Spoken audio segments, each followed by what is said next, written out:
The message reached Earth in the early hours of the morning.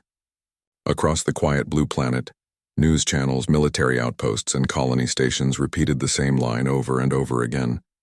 The Galactic Council had declared war on humanity. For most of the galaxy, this was just politics. But for the people of Earth, it meant one thing. Someone out there thought they could erase mankind from the stars.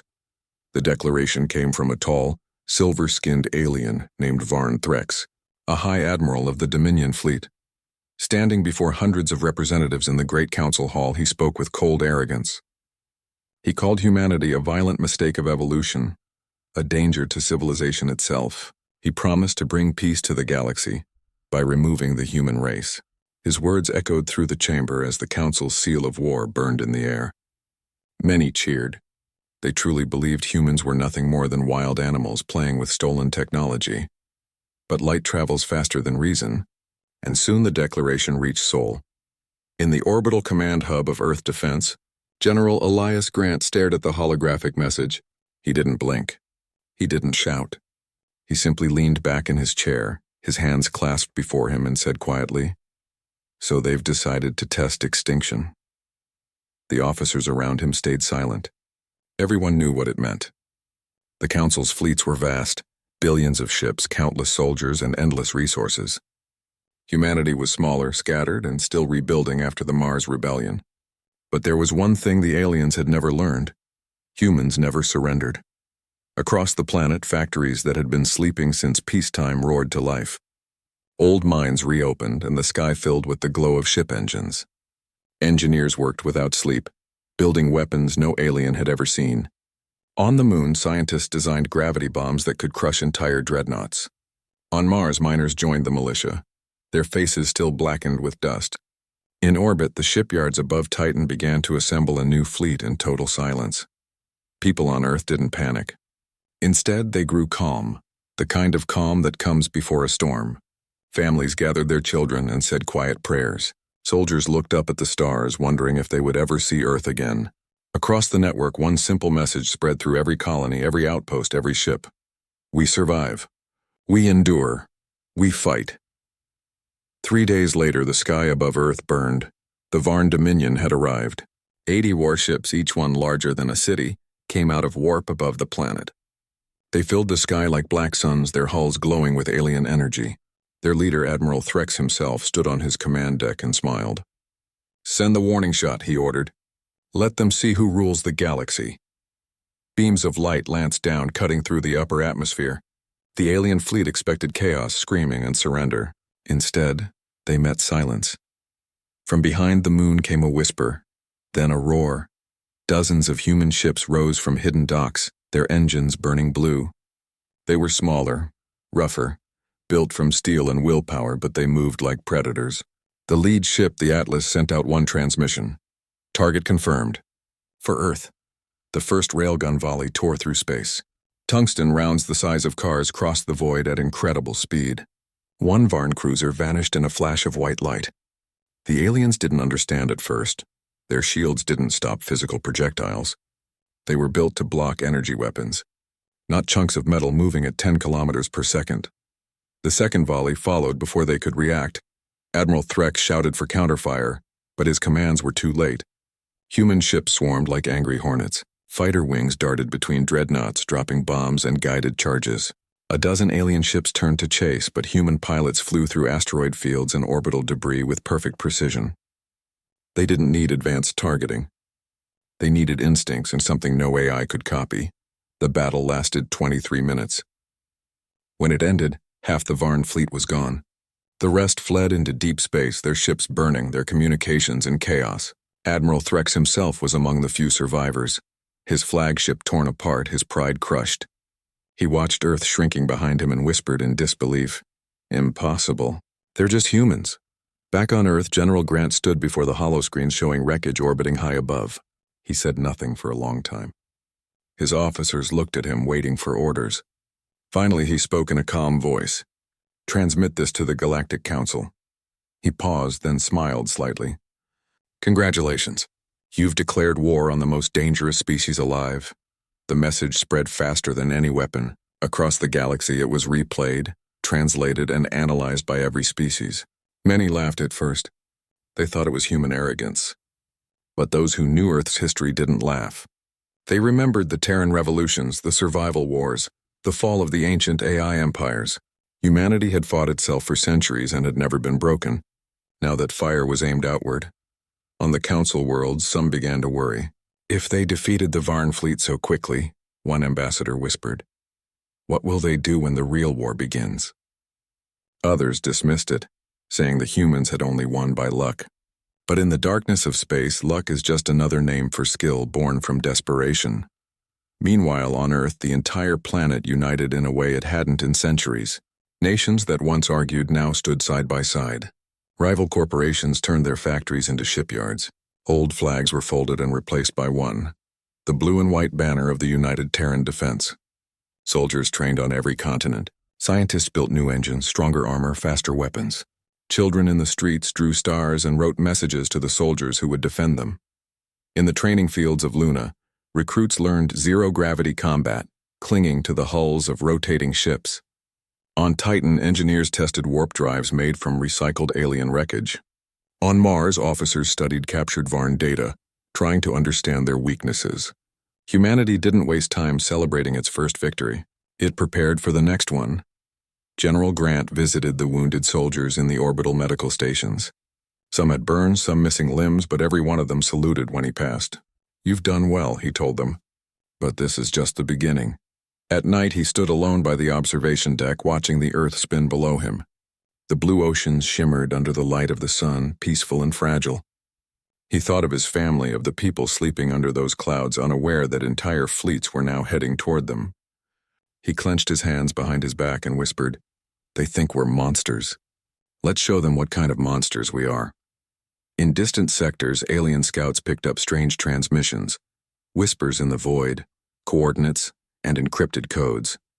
They couldn't decode them, but one thing was clear. The humans were mobilizing.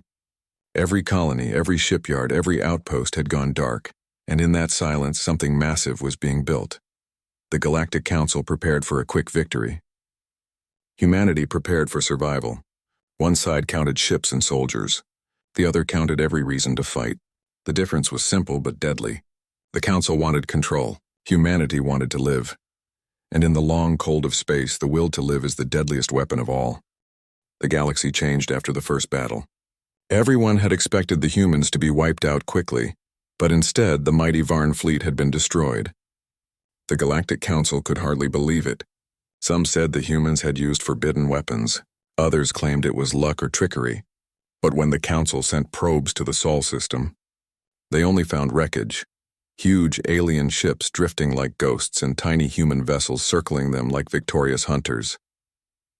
Fear began to spread quietly among the stars. The races that had mocked humans now spoke their name with caution. Yet pride and politics pushed the Council to act. 10 great species formed a new alliance, each one swearing to end the human threat before it grew. They sent messages to every corner of known space. The Council stands united against the destroyers of Varn. On Earth, the news of the alliance did not frighten anyone. Instead, it brought determination. The people worked harder, faster, and smarter. Engineers built ships in orbit day and night. Scientists studied alien wreckage to understand their technology. Every soldier trained for the coming storm. General Elias Grant knew that the next attack would not be a small one. He told his officers, they'll come with everything they have. We'll give them everything we are. Soon, the Council fleet gathered near the Vega system. 400 warships, the largest armada ever assembled. Their leaders were certain victory was close. The humans had only a few hundred ships at best, scattered across colonies. They expected an easy campaign, but humanity had a plan. In the command deck of the Terran flagship Atlas, General Grant stood before a large holographic map. Red dots covered it. Enemy fleets, supply routes, communication hubs. His officers watched as he traced a line with his finger. We hit them here, he said, pointing to Vega's third moon. We'll pull them in, make them think we're running, then strike from the dark side. The officers nodded. It was dangerous but brilliant, the kind of plan only a human would try. When the enemy fleet entered Vega, they came in formation, proud and loud. Alien commanders broadcast their victory speeches before the battle even began. Their ships gleamed with polished armor, banners waving in digital light. They expected the humans to hide, but the humans didn't hide. They waited. The first wave of council ships arrived and found empty space. No resistance. Only silence. The admirals laughed and ordered their forces forward. That was when space itself came alive. From behind the shadow of Vega's moon, hundreds of human ships emerged. They fired at once. Railguns, plasma torpedoes, and magnetic bursts that tore through shields. The council fleet scrambled to respond, but the humans had already surrounded them. Every move had been predicted. Every escape path had been trapped. In the center of it all, the Atlas moved like a blade. General Grant stood calm amid the chaos. His communications officer shouted, "We're outnumbered 10-1. Grant's voice was steady as he replied, "Then they'll have to share the glory." Human ships fought like living creatures. They weaved between giant alien cruisers, using asteroids as cover and debris as weapons. Soldiers boarded enemy vessels in zero gravity, fighting hand-to-hand through smoke and fire. They were smaller, weaker in body perhaps, but faster and far more stubborn. Where an alien might retreat, a human pushed forward. Where a shield failed, a human pilot rammed their ship into the enemy. For hours, the battle raged across the system. Planets trembled as explosions lit the void. The Council fleet began to collapse under pressure. Their admirals screamed orders that no one could follow. The humans adapted to every counterattack. When energy shields grew stronger, humans switched to physical ammunition. When electronic jamming began, they returned to manual targeting. Their strength was not in their machines, but in their will. At last, the Atlas faced the enemy flagship, a massive vessel 5 times its size. The alien commander demanded surrender, sending a wide transmission. "Human fleet, stand down. You have fought well. Now face extinction with honor." General Grant listened, then replied quietly, "We don't do extinction." The Atlas fired its last railgun round. It pierced straight through the enemy flagship's bridge. The alien commander never finished his next sentence. Moments later, the ship exploded and the shockwave rippled through the fleet. The Council forces broke. Some tried to flee. Others simply powered down, surrendering in disbelief. When it was over, only 20 Council ships managed to escape. Out of 400, the rest were gone, burned, shattered, or drifting lifelessly through space. The humans had done what no one believed possible. They had destroyed the most powerful armada in history. The survivors carried the story back to their homeworlds. They didn't lie or hide it. Their transmissions spread across the galaxy. The humans don't surrender. They destroy. Across alien worlds, panic grew. Some governments tried to hide their fear, claiming they still had control. Others began sending secret messages to Earth, asking for peace. The same species that once called humans dangerous now called them unstoppable. Weeks later, the Galactic Council met again. Their leaders spoke in anxious tones. They argued about whether to continue the war or beg for negotiation. The debate lasted for hours until one of them said quietly, "If they can defeat us all, perhaps they are the peace we feared." Silence filled the hall. Meanwhile, far from their arguments, Earth stayed quiet. No celebrations, no parades. The factories still worked. The soldiers still trained. Humanity had learned something during that long fight. Peace only existed when they were strong enough to defend it. General Grant returned to Earth to address the world. The broadcast reached every colony, station, and settlement. He stood before the camera, calm as always, wearing his dark uniform. The room behind him showed the Earth through the station's window, blue shining alive. "You wanted war," he said softly. "You got it. Now you'll remember it. We don't conquer. We don't enslave. But we never forget who tried to burn our home." His words echoed across the stars. Every species listened. Some wept, some bowed, and some simply turned off their screens, unable to bear the truth. After the war, new treaties were written. Planets that once ignored Earth now sought its friendship. Trade ships moved carefully, always respectful when entering human space. On alien schools, students studied the War of Sol and the lessons it brought. They learned that humans were not the strongest in size or technology, but in spirit, the will to stand when all logic said to kneel. Years passed. The ruins of old battles became memorials.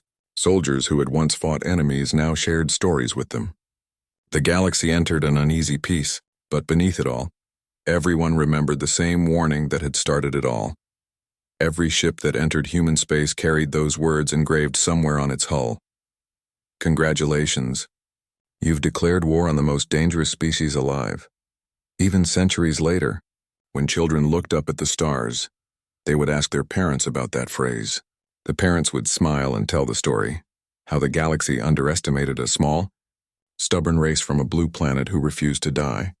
And somewhere, far from Earth in the silence of deep space, a lone satellite drifted, still transmitting that ancient message on endless repeat. It was weak, barely a whisper, but any ship that passed close enough could still hear it through the static.